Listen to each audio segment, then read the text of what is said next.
So decide CA Harish Mathariya, CA foundation principle and practices of accounts. हमने depreciation topic पिछले lecture में start किया बेटा, यस और नो। डिप्रिसिएशन टॉपिक हमने स्टार्ट किया था लास्ट लेक्चर में।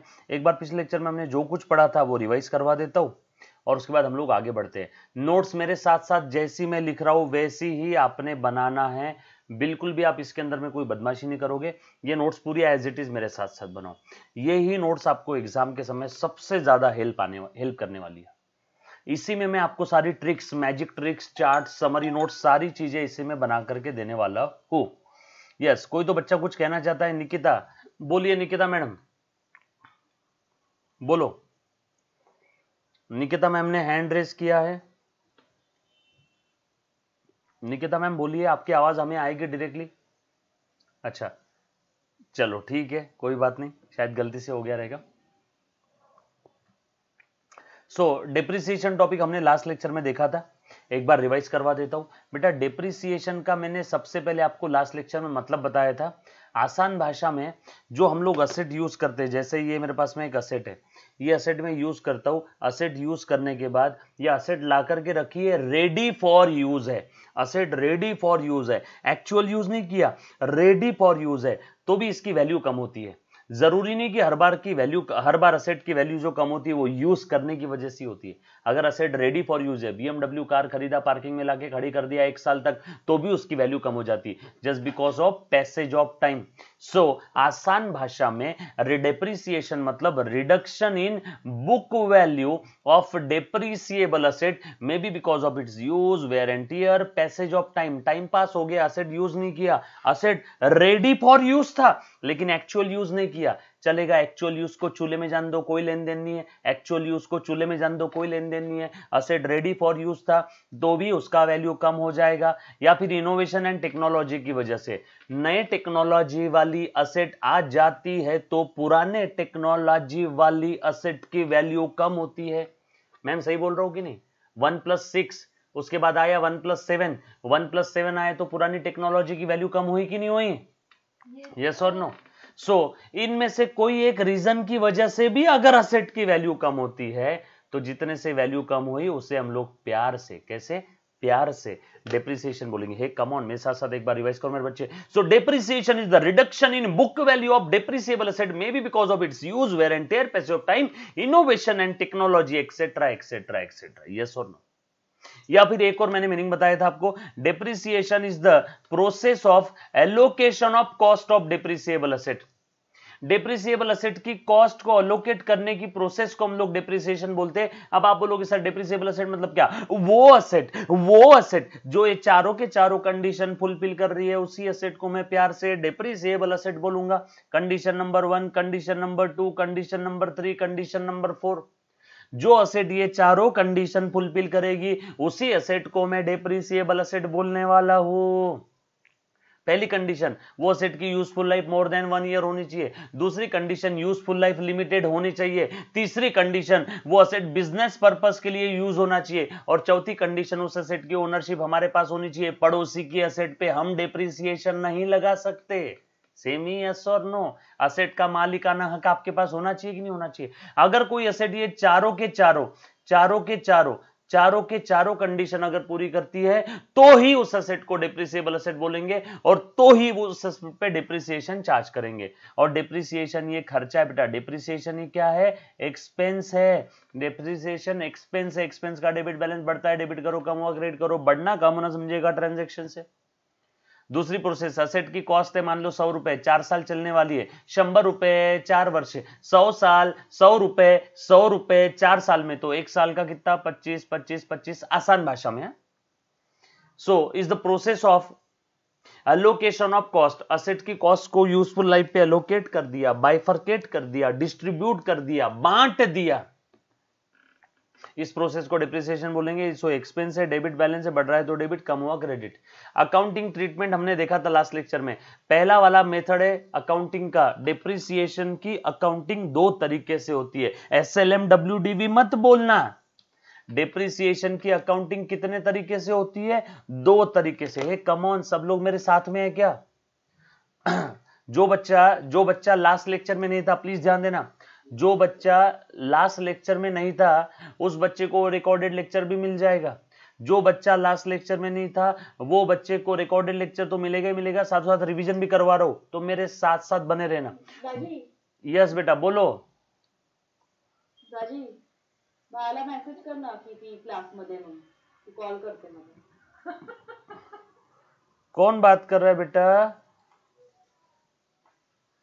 कोई बात नहीं, चलो ठीक है, किसी का शायद माइक शुरू रह गया रहेगा, ठीक है, चलो आ जाओ सब लोग अभी, ठीक है, आ जाना बेटा, साथ में आना। पिछला लेक्चर अगर आपने नहीं भी देखा होगा तो आपको पिछला लेक्चर मिल जाएगा रिकॉर्डेड फॉर्म में, और जहां कहीं पे भी डाउट आया लगेच त्याच वेळेस तब के तब वहां पे डाउट पूछना। आपके मोबाइल के स्क्रीन पे आप क्लिक करोगे तो हैंड का बटन दिखेगा, हैंड रेस करने का, जो बच्चा लाइव क्लास देख रहा है, और जो बच्चा लेक्चर ऑफलाइन देख रहा है, बेटा डोंट वरी, मैं ऐसा कोई चीज छोड़ूंगा नहीं कि आपको कोई डाउट है, मैं सारी चीजें खुद से होकर एक्सप्लेन करूंगा, बट फिर भी लाइव क्लास वाले बच्चे को अगर डाउट आए तो वो चैट भी कर सकता है, या फिर वो हैंड रेस करने का बटन है, आप डायरेक्टली बोल भी सकते हो, मुझ तक आपकी आवाज सारी की सारी पहुंच जाएगी। यस और नो? चलो आगे। हमने यहां तक तो देख लिया था। उसके बाद दो मेथड थी, देखो अकाउंटिंग की दो मेथड थी, मेथड्स अकाउंटिंग ट्रीटमेंट की, डेप्रिसिएशन के अकाउंटिंग ट्रीटमेंट की दो मेथड। मेरे साथ साथ बोलते जाओ सारी चीजें, लोग पागल बोलेंगे, बोलने दो, मेरे साथ साथ बोलना बेटा, माझ्या सोबत सोबत मन। हाँ, पहली method charge to asset, asset को चार्ज कर देंगे यानी असेट की वैल्यू कम कर देंगे, यानी टू असेट, असेट को कम करना है तो असेट को क्रेडिट करो, असेट का डेबिट बैलेंस है, बढ़ाना है तो डेबिट कम करना है क्रेडिट, असेट का डेबिट बैलेंस है, बढ़ाना है डेबिट कम करना है क्रेडिट।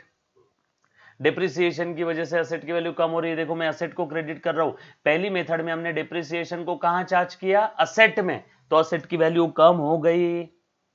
दूसरी method make a provision for depreciation, दूसरे मेथड में हम लोग असेट पे चार्ज नहीं कर रहे, प्रोविजन क्रिएट कर रहे। डिप्रिसिएशन म्हणजे घसारा, reduction in book value of depreciable asset, ठीक है, मीनिंग देख लिया।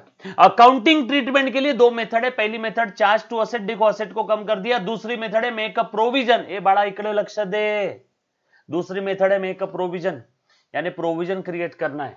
प्रोविजन कैसे क्रिएट करते बेटा? लास्ट लेक्चर में देखा था, provision is a kind of liability. Salman Khan मुझसे शादी करोगी, याद आया क्या? मां की आग, बहन की शादी, रानी, कुछ याद आया? फ्यूचर में होने वाले एक्सपेंसेस के लिए अभी से प्रोविजन क्रिएट करो, फ्यूचर में होने वाले लॉसेस के लिए अभी से चिंता करो, प्रोविजन क्रिएट करो। एक बाप अपनी बेटी की शादी के लिए अभी से खर्चे बचा बचा करके पैसा जमा करके रखता है, मालूम है बेटी की शादी 5 साल 10 साल बाद होने वाली, लेकिन अभी से प्रोविजन करता है कि नहीं? प्रोविजन, जो आपने पैसा बचा के रखा फ्यूचर के किसी पर्पस के लिए, वो पैसा आप कहीं और दूसरी जगह खर्च नहीं कर सकते, वो पैसा आपकी लायबिलिटी है, आपको वहीं पे खर्च करना पड़ेगा। यस और नो? डेप्रिसिएशन की प्रोविजन क्रिएट करो, प्रोविजन लायबिलिटी, लायबिलिटी का क्रेडिट बैलेंस क्रिएट करना है तो प्रोविजन फॉर डेप्रिसिएशन को क्रेडिट करो। एक बार आपने असेट को क्रेडिट किया क्योंकि असेट पे चार्ज किया था, एक बार आपने प्रोविजन क्रेडिट किया क्योंकि प्रोविजन क्रिएट किया, लेकिन दोनों केस में होगा डेप्रिसिएशन डेबिटी, दोनों केस में होगा डेप्रिसिएशन डेबिटी। दोनों में से कोई भी एक मेथड यूज करो, मेथड 1 या मेथड 2, कोई फर्क नहीं पड़ता, आपका अकाउंटिंग बिल्कुल सेम रहेगा, है ना? सिर्फ दिखाने का तरीका अलग अलग है, करेंगे हम लोग एक्चुअल में अकाउंटिंग इसकी। उसके बाद how to calculate the amount of depreciation, there are various methods, ये हमने नाम लिख लिए थे, ये हमने नाम लिख लिए थे, there are various methods to calculate the amount. अब मैं अमाउंट कैलकुलेट करने की मेथड बता रहा हूं, और थोड़ी देर पहले मैंने अकाउंटिंग, एक कमाउंट, थोड़ी देर पहले मैंने अकाउंटिंग की मेथड बताई थी, अभी मैं अमाउंट कैलकुलेट करने की मेथड बता रहा हूं। थोड़ी देर पहले मैंने अकाउंटिंग की मेथड बताई थी बेटा, अभी जो मैं बता रहा हूं अमाउंट कैलकुलेट करने की मेथड, अमाउंट कैलकुलेट करने की मेथड, पहली, दूसरी, तीसरी, चौथी, पांचवी, छठवीं, सातवीं, आठवीं, नौवीं, बहुत सारी मेथड्स है, हमें इतनी 8-9 मेथड पढ़ना है। आज मैं ये पहली मेथड स्टार्ट करने जा रहा हूं। यहां तक हमने लास्ट लेक्चर में देख लिया था, अब इसके आगे आज आप यहां खड़े हो, यहां से हम लोग कंटिन्यू कर रहे हैं। सेमी यस और no? Any student, any kind of doubt? यहां तक अथर्व 22 ने पूछा, चार्ज मीन्स अथर्व बैंक वाले तेरे बैंक बैलेंस में चार्जेस चार्ज करते हैं, म्हणजे तेरा बैंक अकाउंट कम हो जाता है। यस और नो। चार्ज टू असेट म्हणजे असेट कम करो, बैंक वालों ने बैंक अकाउंट में चार्ज किया तो आपका एटीएम बैलेंस कम होता है। चार्ज करना मतलब असेट को कम करना, चार्ज करना मतलब ये मोबाइल चार्जिंग नहीं, चार्ज करना मतलब मोबाइल चार्जिंग नहीं। सेमी यस और no. Any student any kind of doubt? अरे कभी हंस भी लिया करो। चलो आगे, पक्की बात, सब लोग साथ में बेटा? चलो ठीक है, ओके चलो आगे बढ़ते हैं बेटा। सब लोग रहना प्रेजेंट, कोई अब्सेंट मत रहना बेटा। निकिता जगदाड़े, निकिता निकिता निकिता अब्सेंट है।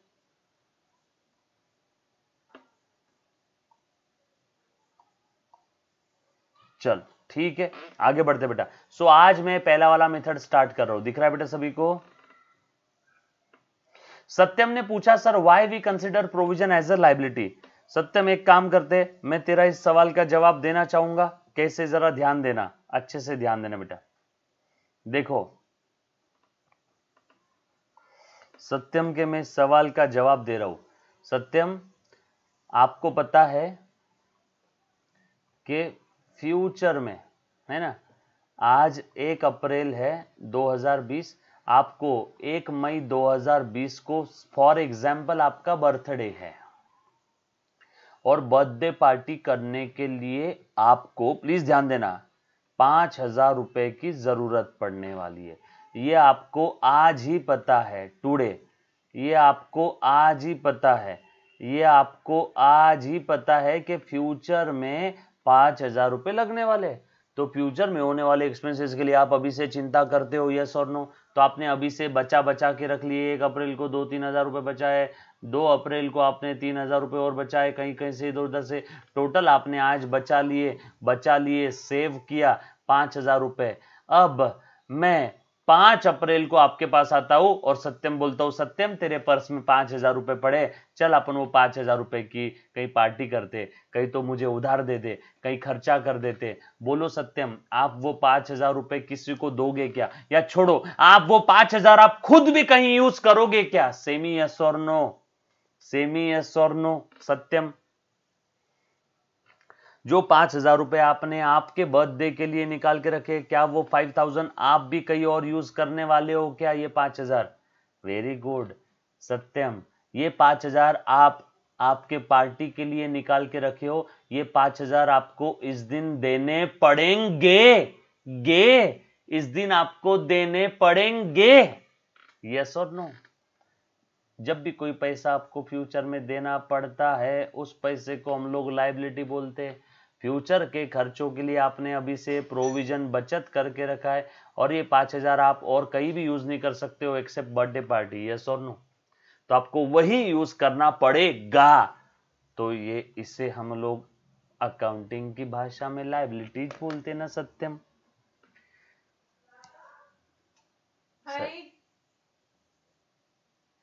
सेमी यस और no? Any student any kind of doubt? Done, ठीक है। अरे वो देखना, इसके रैम के लिए आया होगा कंप्यूटर के, आए ना भैया? भैया आ जाओ, 10 मिनट सिर्फ बैठ जाओ, 10 से 15 मिनट। चलो क्लियर, चलो आगे। चल उसके बाद सो मैं ये मेथड स्टार्ट करने जा रहा हूं बेटा, लिखना मेरे साथ साथ। सबसे पहली मेथड है, अब सबसे पहली मेथड है स्ट्रेट लाइन मेथड। अब ये मेथड से क्या करते हैं? ये मेथड हमें मदद करती है, ये मेथड हमें मदद करती है डिप्रिसिएशन का अमाउंट कैलकुलेट करने में। ये मेथड्स हमें मदद करती है डिप्रिसिएशन का अमाउंट कैलकुलेट करने में। बिल्कुल सभी के डाउट क्लियर होंगे। कुछ बच्चे बीच बीच में छोड़ के जाते हैं, मेरी आपसे हाथ जोड़ के रिक्वेस्ट है, मैं आपके पेरेंट्स को मुझे बोलना पड़ेगा बेटा मैसेज करके, प्लीज बीच बीच से लेक्चर छोड़ के मत जाओ, प्लीज बीच से लेक्चर छोड़ के मत जाओ। प्लीज मेक श्योर कि आप आखिरी तक लेक्चर अटेंड करो। मैं 1-1.25 घंटे के ऊपर लेक्चर नहीं लेता हूं, प्लीज ध्यान दो, कोई बच्चा बीच से लेक्चर नहीं छोड़ के जाएगा बेटा। चलो straight line method, straight line method पहली मेथड है स्ट्रेट लाइन मेथड। लिख मेरे मुन्ना, लिख मेरे मुन्ना स्ट्रेट लाइन मेथड। आज मैं पहली मेथड स्टार्ट करने जा रहा हूं।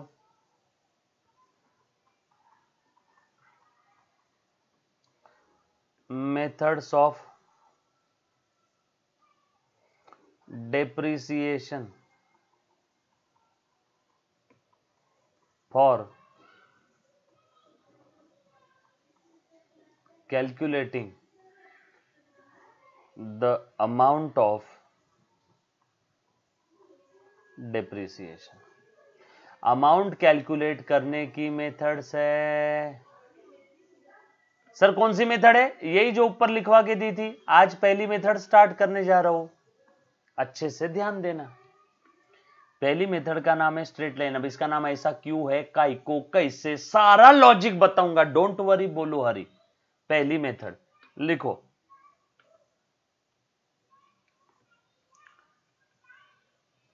स्ट्रेट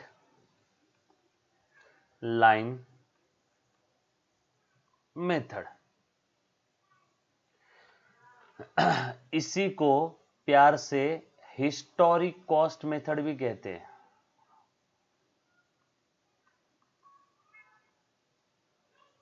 क्यों कहते हैं सब बताता हूं, ठीक है? क्यों कहते हैं सब बताता हूं।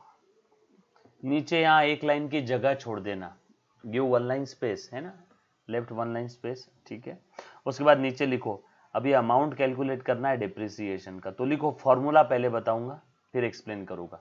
डेप्रिसिएशन का अमाउंट कैलकुलेट करना है, सो हिस्टोरिक कॉस्ट माइनस, प्लीज ध्यान देना, हिस्टोरिक कॉस्ट माइनस एस्टिमेटेड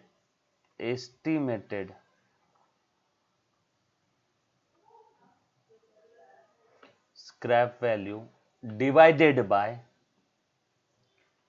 बताऊंगा सब क्यों क्या कर रहे हैं कैसे कर रहे हैं, पहले फॉर्मूला लिख लो, एस्टिमेटेड यूजफुल लाइफ। फॉर्मूला लिख लिया सभी ने? डेप्रिसिएशन का formula under straight line method, SLM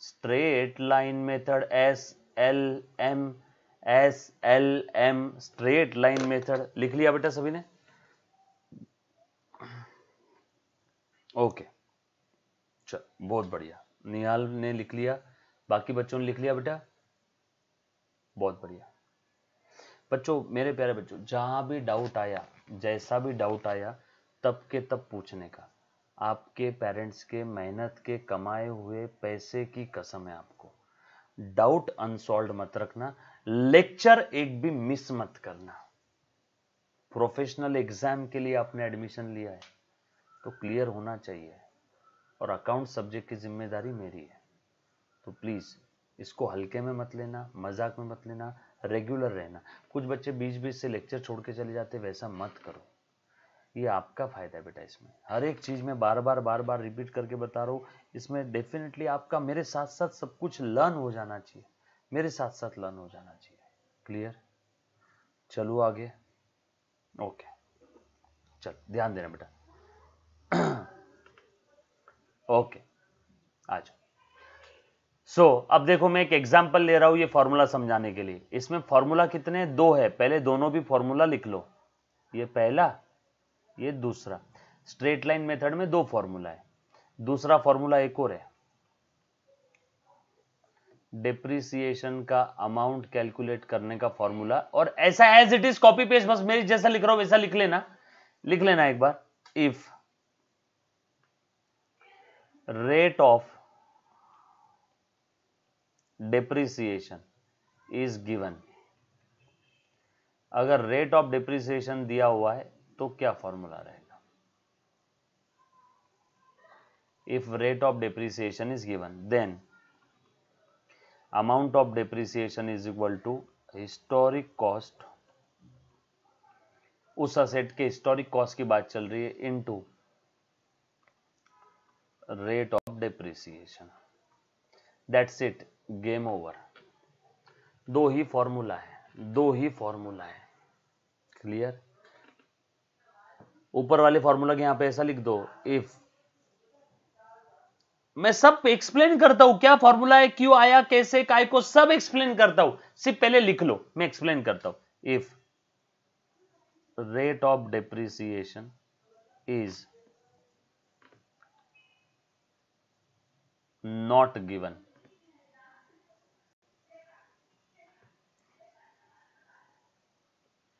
rate of depreciation given, not given, rate of depreciation नहीं दिया तो ये वाला फॉर्मूला, रेट ऑफ डिप्रिसिएशन दिया है तो ये वाला फॉर्मूला, बाकी फॉर्मूला क्यों, कैसे, काय को आया, सारी चीजें अब एक्सप्लेन करूंगा एग्जाम्पल लेके। सिर्फ अभी लिख लो, छापो, कॉपी पेस्ट लिख लो, बस पहले एक्सप्लेन करता हूं सब। ओके, वेरी गुड, डन, ठीक है। कोई भी बच्चा पीछे नहीं रहेगा, हर कोई मेरे साथ साथ रहने वाला है बेटा। चल लो, okay, hello hello hello hello, हाँ। सो अब मैं एक एग्जांपल ले रहा हूं, स्ट्रेट लाइन मेथड हमारा चल रहा है। हम लोग इस दुनिया में डेप्रिसिएशन टॉपिक पढ़ रहे हैं बेटा। आपने प्रोफेशनल कोर्स के लिए एडमिशन लिया, फाउंडेशन लेवल का आपका कोर्स है बेटा, उसमें डेप्रिसिएशन ये टॉपिक चल रहा है। डेप्रिसिएशन में हमने अमाउंट कैलकुलेट कैसे करना है, उसके लिए जो सबसे पहली मेथड है जिसका नाम है स्ट्रेट लाइन मेथड, वो मैंने स्टार्ट किया है। अब एग्जाम्पल लिखो मेरे साथ साथ।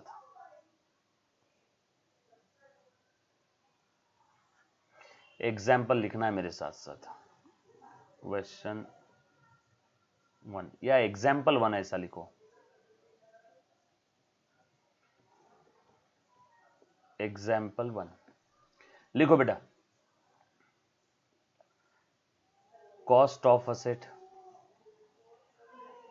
एक असेट खरीदा, उसकी कॉस्ट कितनी है, 10,000 रुपए।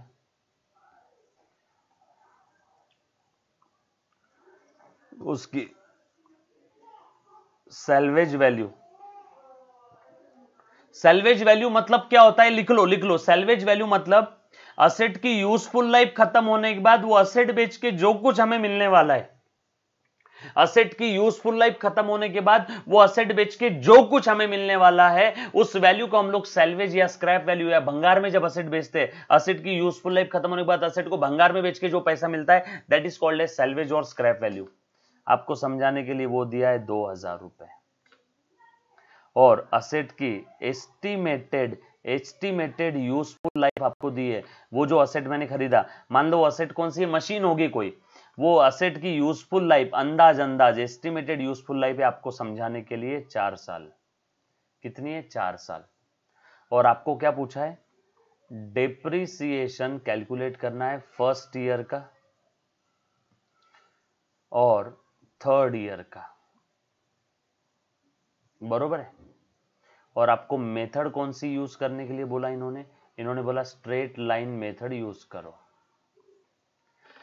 अब जब भी स्ट्रेट लाइन मेथड की बात आएगी तो सबसे पहला सवाल पूछना है, हे क्वेश्चन बता, क्या रेट ऑफ डिप्रिसिएशन दिया है कि नहीं दिया है। बोलो बेटा, क्वेश्चन आपके सामने आ गया। अब मैं आंसर लिख रहा हूं ब्लैक कलर के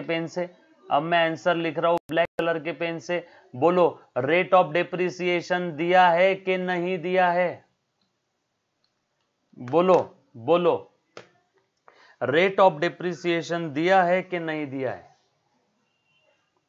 very good, no, rate of depreciation नहीं दिया है। वेरी गुड मेरे बच्चे, रेट ऑफ डिप्रिसिएशन नहीं दिया है। चलो अभी ध्यान देना, वेरी गुड बच्चे, very good. Rate of depreciation नहीं दिया है मतलब ये ऊपर वाला formula, put the value get the answer, नहीं दिया है। लो फॉर्मूला यूज कर रहा हूं मैं, depreciation is equal to historic cost minus estimated salvage value और scrap value, minus estimated scrap और salvage value, divided by estimated useful life, historic cost कितना है, कॉस्ट 10,000 रुपए, minus scrap value salvage value 2,000 रुपए, एस्टिमेटेड यूजफुल लाइफ 4 साल, 10 - 2 8,000 रुपए divided by 4 साल। सो depreciation आ गया ये 8,000 रुपए 4 साल के लिए, तो 1 साल का 2,000 रुपए, कितना है बेटा 2,000 रुपए per annum, per annum, per annum, मतलब ये डिप्रिसिएशन 2000, फर्स्ट ईयर का 2,000 रुपए, सेकेंड ईयर का भी 2,000 रुपए, थर्ड ईयर का भी 2,000 रुपए और फोर्थ ईयर का भी 2,000 रुपए। इन्होंने तो फर्स्ट और थर्ड का ही पूछा था, मैंने तो चारों साल का निकाल के बता दिया। पर एनम यानी हर साल कितना रहेगा 2,000 2,000 2,000 2,000 2,000। समझ में आया क्या, मगज में आया क्या? Put the value get the answer, put the value get the answer. अब लॉजिक बताता हूं इस फॉर्मूले का, लॉजिक बड़ा आसान है, पहले वाले फॉर्मूले का लॉजिक बता रहा हूं। लॉजिक में लिख रहा हूं रेड कलर के पेन से, एग्जाम में बस ये इतना भी लिख दिया तो बहुत है। लॉजिक सुन लो, लॉजिक सुन लो, ये कॉमन सेंस है, बचपन में आपने पढ़ा था। मुझे एक बात बताओ, अब ये 10,000 की असेट खरीदी और असेट की यूजफुल लाइफ खत्म होने के बाद आपको वापस कितने मिल जाएंगे? 2,000 भंगार में बेच के 2,000 वापस मिल जाएंगे, यानी आपका नेट खर्चा कितना हुआ रे? 8,000 रुपए। 10,000 की असेट खरीदी, 2,000 तो आपको at the end of useful life of the asset, at the end of the useful life of the asset आपको वापस मिल जाएगा भंगार में बेच के। तो आपका नेट खर्चा कितना हुआ? आपका नेट खर्चा हुआ, नेट आपका खर्चा हुआ, नेट आपका खर्चा हुआ 8,000 रुपए। कैसे? 10 में से 2 तो वापस मिल जाएंगे at the end of useful life, और ये 8,000 रुपए आपको कितने साल तक बेनिफिट देंगे? कितने साल तक? कितने साल तक बेनिफिट देंगे? 4 साल तक। तो बेनिफिट रहेगा इसका 4 साल तक, बेनिफिट रहेगा 4 साल तक, 4 साल तक। तो बताओ डिप्रिसिएशन 1 साल का कितना? 8,000 4 साल के लिए, तो 1 साल का कितना आ गया? क्या आंसर? 2,000 रुपए। ये नेट खर्चा कैसे आया बेटा? ये नेट खर्चा कैसे आया? Cost minus estimated scrap value. Semi yes और नो? क्रॉस मल्टीप्लीकेशन है, क्रॉस मल्टीप्लीकेशन जो बच्चों को आता नहीं एक बार सुनना, ये दोनों फिगर और ये दोनों फिगर एक साथ नहीं चाहिए, 8,000 और 4 साल, और ये 4 साल और 1 साल एक साथ नहीं चाहिए, मतलब ये दोनों न्यूमरेटर न्यूमरेटर या डिनोमिनेटर डिनोमिनेटर में नहीं चाहिए, या ये दोनों न्यूमरेटर न्यूमरेटर या डिनोमिनेटर डिनोमिनेटर में नहीं चाहिए। अगर ये दोनों कंडीशन में फुलफिल करूं तो मेरे पास ऐसा लिखने के अलावा और कोई ऑप्शन नहीं है। 8,000 डिवाइडेड बाय 4 साल गुणेला 1 साल, क्रॉस मल्टीप्लीकेशन। या तो ऐसा गावरान तरीका याद रखो, या फिर आपकी जो चौथी पांचवी की टीचर ने बताया होगा वैसे क्रॉस मल्टीप्लीकेशन ही किया मैंने, और कुछ नहीं किया। 8,000 ये 4 साल के लिए है, तो 1 साल के लिए कितना? 8,000 और 4 साल एक साथ नहीं चाहिए, देखो ये न्यूमरेटर में ये डिनोमिनेटर में, और ये 4 साल और 1 साल ये भी एक साथ नहीं चाहिए, ये दूसरी कंडीशन, ये पहली ये दूसरी, ये दोनों कंडीशन सेटिस्फाई हो गई तो आपके पास ऐसा लिखने के अलावा और कोई ऑप्शन नहीं बचेगा।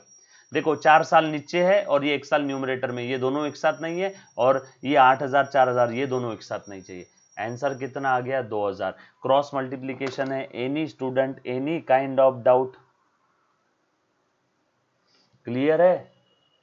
मैडम फैन बंद कर दो इधर का, 0 कर दो। डन? 0 0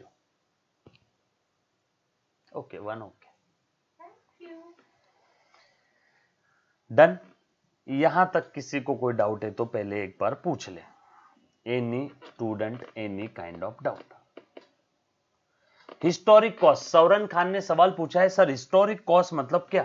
बेटा हिस्टोरिक कॉस्ट मतलब भूतकाल में, हिस्ट्री में जब हमने एसेट खरीदा था तब हमने कितना पैसा पे किया था जेब से, that is called as historic cost, आसान भाषा में कॉस्ट। क्लियर? पक्की बात? असं कोडा any student any kind of doubt? चल डन। एक और एग्जाम्पल लिखो बेटा, एक और एग्जाम्पल लिख लो। Example number 2, example number 2, example number 2 लिखो बेटा। एक असेट की कॉस्ट दी है, असेट का नाम है मशीन, एक मशीन खरीदा, कितने में? 10,000 में। वो मशीन खरीदने के बाद उसको इंस्टॉलेशन के लिए खर्चा लगा, इंस्टॉलेशन कॉस्ट, इंस्टॉलेशन एक्सपेंस 2,000 रुपए। वो मशीन की जो एस्टिमेटेड यूजफुल लाइफ थी वो थी, आपको समझाने के लिए, 4 साल। वो मशीन का स्क्रैप वैल्यू था, एस्टिमेटेड स्क्रैप वैल्यू, वो असेट की यूजफुल लाइफ खत्म होने के बाद हमें वापस कितना मिलने वाला था? 2,000 रुपए। प्लीज ध्यान देना, प्लीज ध्यान देना। और उसके बाद आपको रेट ऑफ डिप्रिसिएशन दिया है 10%, 10 नहीं, ऐसा समझो 25% है। और आपको डिप्रिसिएशन पूछा है बेटा यहां पे। पहला सवाल क्वेश्चन से पूछना, एक क्वेश्चन बता रेट ऑफ डिप्रिसिएशन दिया है क्या? यस, रेट ऑफ डिप्रिसिएशन दिया है तो गेम ओवर, कहानी खत्म, put the value, get the answer. Amount of depreciation if rate is given, if rate is given, if rate is given, depreciation यानी asset का cost multiplied by rate of depreciation. अब मेरा आपसे सवाल है बेटा, यहां पे असेट का कॉस्ट कितना है? नई चीज बता रहा हूं, असेट का कॉस्ट कितना है पता है क्या? 12,000। कुछ बच्चे सोच रहे होंगे सर 10,000, गलत। असेट खरीदने से लेके तो रेडी फॉर यूज करने तक जो जो खर्चे असेट के लिए इनकर किए वो सारे खर्चे असेट की कॉस्ट में ऐड करो, ऐड करो। मशीन खरीदा 10,000 की, मशीन को इंस्टॉल करने के लिए खर्चा लगा 2,000। खरीदने से लेके तो रेडी फॉर यूज करने तक जो जो खर्चे असेट के लिए इनकर किए वो सारे खर्चे असेट की कॉस्ट में ऐड करना है। तो असेट की टोटल कॉस्ट यहां पे हो गई 12,000। 10 + 2, हरदम ध्यान रखना, इंटू रेट ऑफ डिप्रिसिएशन 25%, दिमाग लगाने का काम नहीं। अब आप सोच रहे सर स्क्रैप वैल्यू माइनस नहीं करना है ना, आप भूल गए। रेट अगर दिया है तो फॉर्मूला क्या है? रेट अगर दिया है तो फॉर्मूला यही है, historic cost into rate, historic cost into rate. Historic cost क्या रहेगी? असेट खरीदने से लेके तो रेडी फॉर यूज करने तक हिस्ट्री में कितने खर्चे लगाए थे वो सारे खर्चे असेट के कॉस्ट में ऐड कर दो। बोलो बेटा कितना आया? 3,000 पर एनम, हर साल amount of depreciation. Straight line method के हिसाब से रेट अगर दिया है तो कुछ था क्या सेकंड में?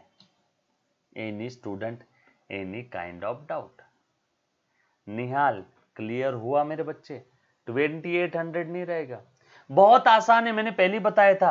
रेट अगर दिया है तो ना दाएं देखना ना बाएं देखना, सीधा put the value get the answer.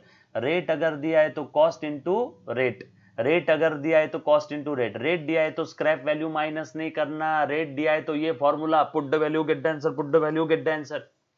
क्योंकि रेट अगर दिया है तो उन्होंने सब कुछ कंसिडर करके दे दिया है, स्क्रैप वैल्यू वगैरह कहीं से माइनस करने का काम नहीं। सर फिर स्क्रैप वैल्यू जो दिया है क्वेश्चन में क्यों दिया है? ऐसे ही आपको बेवकूफ बनाने के लिए, ताकि आप इसे यूज करो और गलत हो जाए और आप फेल हो जाओ, फिर आप फिर से एग्जाम फी भरोगे तो इंस्टीट्यूट के लिए इनकम है और आपके लिए खर्चा है। यस और नो? क्लियर? पक्की बात? इसमें किसी को डाउट है तो पहले एक बार बता दे मुन्ना। Any student, any kind of doubt, any student, any kind of doubt? बोलो बेटा yes, anybody, anybody, anybody?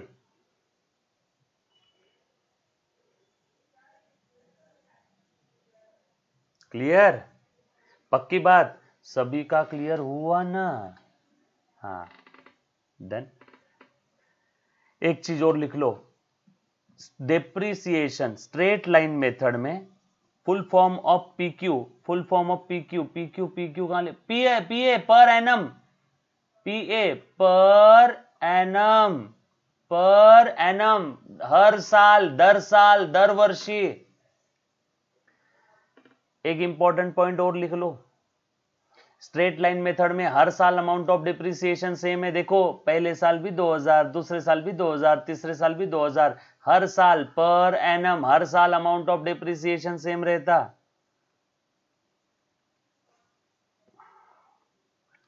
In straight line method amount of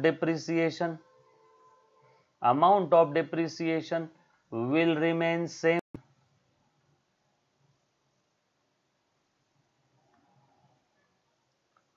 in each year. Clear? निहाल, हर्षद, अथर्व, सत्यम, सौरन, आर्या, निकिता, हर्षद, और कोई छूटा है बेटा मेरे से? चलो, अश्विनी, क्लियर? चलो, बहुत बढ़िया, बहुत बढ़िया। ये थी आपकी straight line method. Straight line method में मैंने सिंपल से 2 फॉर्मूला लिखवा के दिए। ये आपका था straight line method. Semi, yes और नो? ऐसी कछुए की चाल से धीरे धीरे करते करते एक एक कदम हम लोग आगे बढ़ने वाले हैं। क्लियर? डन। आज के लिए मैं लेक्चर यहीं रोक रहा हूं। डन।